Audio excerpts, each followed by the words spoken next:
Take a little trip, take a little trip, take a little trip with me.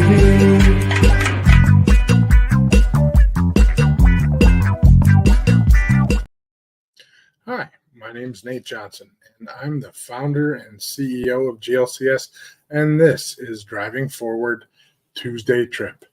It's Tuesday, April 30th. Little different location here today. I didn't get everything set up coming back from Broker Carrier Summit, and figured I'd make it quick and easy because I have to jump a flight tomorrow morning. So this is where I typically work for those that haven't been on a call with me in the past. Done a couple of videos from this spot, but figured I'd make it easy on me for this particular video. Typically, the Tuesday trips are recorded ahead of time. I just make it easy and snip these out. Typically Sunday nights or Mondays, so they're not typically recorded live like our Thursday podcast.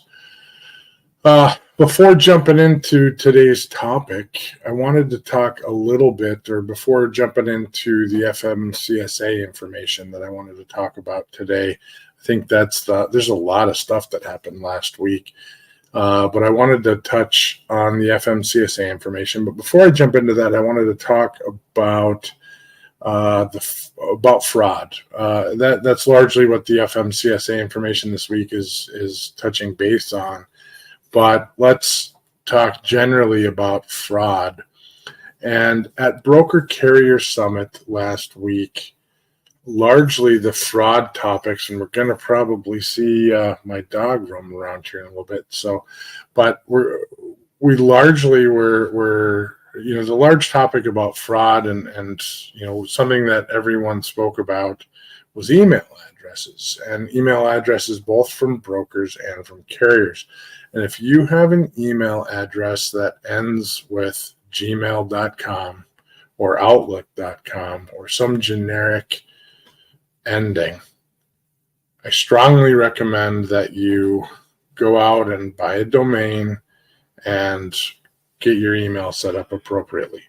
That's one of the largest flags that we talked about in a lot of different sessions, was how so many people use that gmail.com. And if you look on any of the socials that are out there, lots of people are talking about it. So quit using those. Go out, build a domain. You don't necessarily have to have a website, but I would strongly recommend that you get a website put together for your business. Make your business look cleaner and more representable. Websites don't cost that much money. You can put one together for a fairly small amount of money. If you have any questions on that, put them in the comments, and we'll see if we can put you in front of the right people to make that happen for you. So going into the FMCSA, the FMCSA plans to change the online registration process to reduce fraud. Now, we talked about this back when we were at MATS. The new plan and team has yet to be approved, so there's no team that has been funded yet. There's no team created yet, and the plan has not been approved as of yet either. It doesn't exist. But it would replace the unified registration system of today with a new system called the Federal Motor Carrier Safety Administration Registration System. So FMCSA RS, or Federal Motor Carrier Safety Administration Registration System, would replace the unified registration system. That's a lot of words. So it's planned to be released and implemented early next year, according to Kenneth Riddle. I'm a little suspect on that timeline, just knowing how fast these things have to go, how many systems have to come together to make this happen.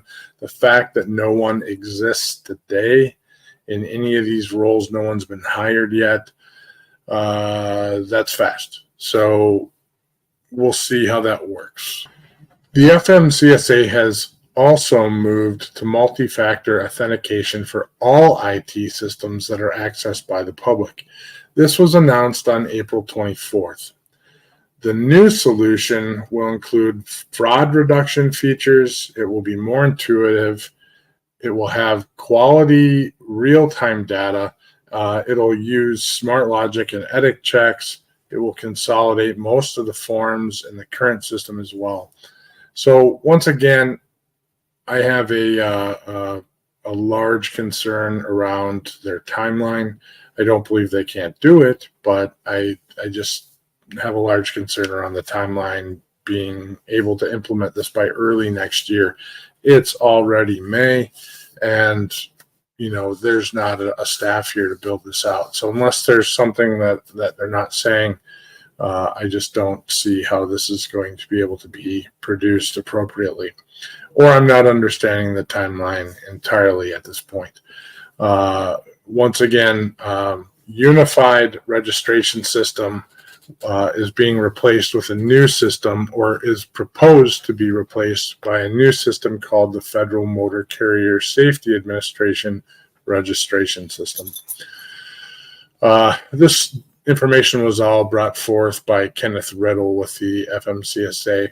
Riddle mentioned that the FMCSA has heard from everyone in the industry that fraud is out of control. Everyone from carriers, brokers, drivers, insurance agencies, and they've heard tons of examples of the fraud that they're experiencing, and this has been loudly stated over some time, largely so over the last 6 to 9 months. As a result, they're implementing this change. So the FMCSA will also soon be implementing fraud-related changes, including requiring a PIN request being mailed to applicant addresses that's on file. So once you file for something, you'll get a PIN in the mail. So no longer will you have these ghost addresses. You'll have to have someone that can actually get mail at that address. Implementing a login.gov requirement through which registration users will need to authenticate themselves to enter agency systems. Changing the agency contact center procedures and requiring a copy of the driver's license from the individual requesting account changes. The individual requesting the change must match the company official on file. That's a big one. So if you're going to make a change, you have to actually have the person making the change be identified appropriately. And then planning to contract with the FMCSA is planning to contract with a vendor that can provide identity proofing services. And that's also a big step. The FMCSA has announced another public meeting is scheduled for May 29th, and they're accepting public comment through June 18th on the proposed processes.